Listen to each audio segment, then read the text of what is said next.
8 parliament సీట్లు గెలిచిన Bharatiya Janata party 2019లో 4 పార్లమెంట్లు గెలిస్తే ఈరోజు 8 పార్లమెంట్లు సీట్లు గెలవడం జరిగింది.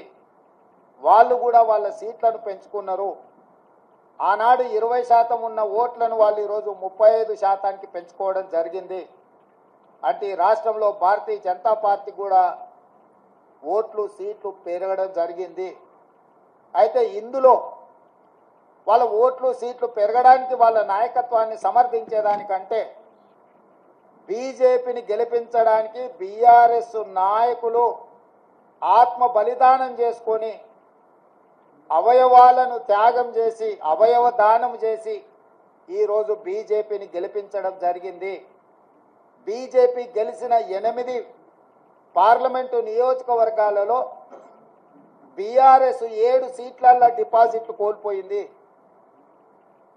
ఆదిలాబాద్ కావచ్చు, నిజామాబాద్ కావచ్చు, కరీంనగర్ కావచ్చు, మల్కాజ్గిరి కావచ్చు, సికింద్రాబాద్ కావచ్చు, చేవెళ్ళ కావచ్చు, మహబూబ్ నగర్ కావచ్చు, ఈ 7 పార్లమెంటు నియోజకవర్గాలలో బీఆర్ఎస్ డిపాజిట్లు కోల్పోయి బీజేపీని గెలిపించడం ద్వారా బీఆర్ఎస్ నాయకులు ఆత్మ బలిదానం చేసుకొని అవయవ దానం చేసిండ్రు బీజేపీకి.